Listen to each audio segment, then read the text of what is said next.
I've always been a bit of a wanderer. Mr. Joshua Coleman, I presume.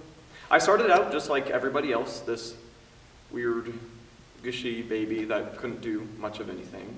Now, Mr. Coleman, I want you to understand that we don't normally give interviews to authors, especially authors as young and inexperienced as yourself. Honey River Publishers has a long history of its books receiving Prince Morrison Stonewall Awards. I then became a slightly less gushy, but equally as weird child, and somewhere along the way I just got lost. Mr. Coleman, are you lost? It doesn't appear that you heard my question. Why are you interested in Honey River Publishers? Oh, well, to be honest, I'm pretty broke right now, and I would very much like to not move back in with my parents, and you are the only publishing company that has seemed vaguely interested in my work. Well, at least you're honest. So you'll publish me? Now hold your horses, sir. Before we publish anyone, we need to know why he is what he is. Why do you write, Joshua? Oh, well, I guess it started when I was a kid. I would go on these Boy Scout trips. All right, Scouts, we have survived a total of 8 hours in the vast wilderness of central Kansas today. Now, we have 10 more hours to go. Scoutmaster Dan, before we go to the tents and sleep and stuff, can we tell scary ghost stories around the fire? Oh, well, I don't think you Scouts are quite ready for... Yeah, can we? I've had like 37 pixie sticks, so I'm not gonna go to sleep anyways. Well, I guess we could tell a few scary stories around... Okay, me first. So, once upon a time, there were these Boy Scouts that went into the woods to camp and hike and fish and stuff. Hey, that's just like us. We're doing stuff too. Timmy, I'm trying to tell a story.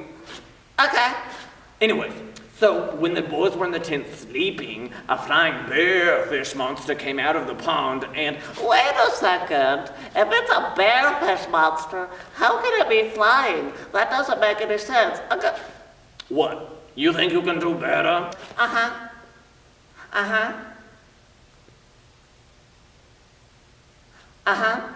Once upon a time, there was this giant booger monster, and everywhere it went, it would make the same sound. Okay, I think that's enough of that story. Would anyone else like to tell a story? If anyone else. Joshua, how about you? Oh, I don't think I'd be any good. Joshua, I don't think there's any possible way you could be any worse than anyone else here, okay? So how about you give it a go? Well, okay. I then proceeded to tell the most terrifying story those prepubescent little boys had ever heard. I think Timmy peed his pants. What was the story? I don't know. It was, well, it wasn't about a monster or anything made up. I just talked about what I was afraid of personally, getting lost in the woods by myself. The weird thing was, after I told the story, I didn't feel so afraid. I guess writing has always given me a sense of direction. Given you a sense of direction. Where does it lead you? To what I think I need most at the time. For example, when I was in high school, I thought I needed a girlfriend, and so I wrote this beautiful poem, and I made my way to the prom. Well, Josh, this place is really rockin'. Ice, ice, baby. Dun, dun, dun, dun, dun, dun, dun, dun. Ice, ice, baby. Ooh!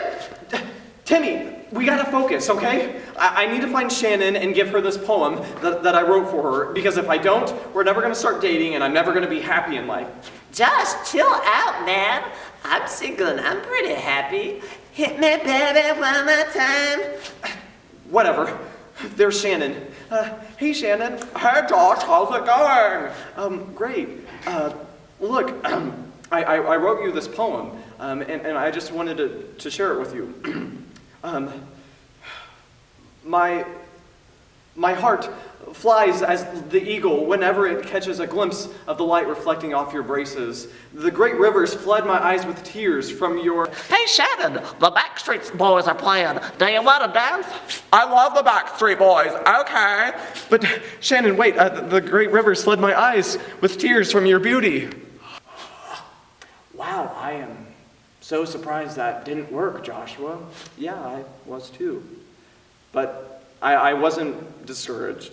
You see, I knew I was a storyteller, and I was going to write my way to the promised land of success. So is that how you ended up here? Sort of.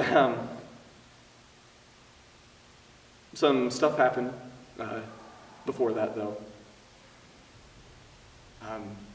You see, I worked really hard my senior year of high school, and I got accepted into the English literature department at this amazing school.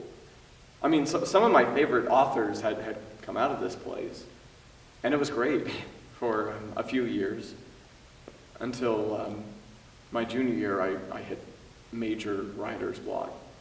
The assignments that just kept coming and coming, but I couldn't think of anything. I was just dry. It got so bad that at one point I stopped trying and I started paying other people to write for me. You know, it seemed like there were so many other people at that school doing the exact same thing, but, you know, of course, I was the one that got caught. One day I received 2 letters.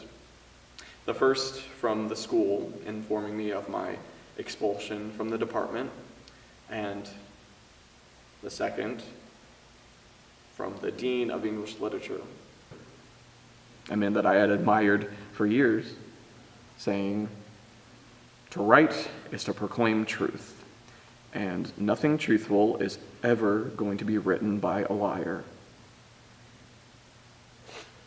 Did that at least end your writer's block? No. No, I just went home and I just kind of shut down. I thought that maybe since I was so angry, I would actually be able to write something of quality. But no, I was just dry. My whole life, the ability to write is what kept me moving forward in life. You know, I would stumble and trip, but at least I was going somewhere. So eventually I just decided that if I wasn't going to be a writer, then I wasn't going to be anything. So that day I walked into my room and got a pad and a pen and started on the first draft of a suicide letter. I got done with the first draft and I crumpled it up and threw it away because I felt like it was too cliche and unoriginal. I did the same with the second and the third, and I went through like 15 different drafts, but I couldn't think of anything of quality. I was so mad because even at the end, I couldn't even do this right. And so I just started wreaking havoc on my room. I pushed my shelf over. I grabbed some drawers and threw them out of it. I grabbed the mattress and I threw it out of its frame.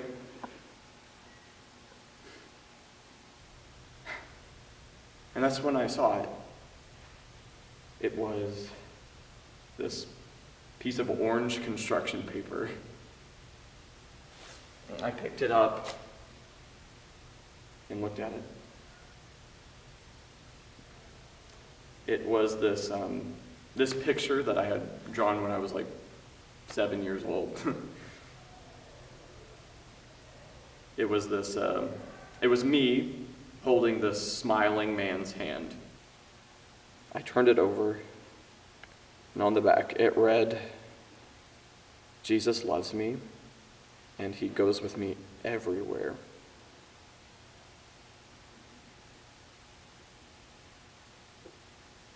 Suddenly I wasn't so afraid.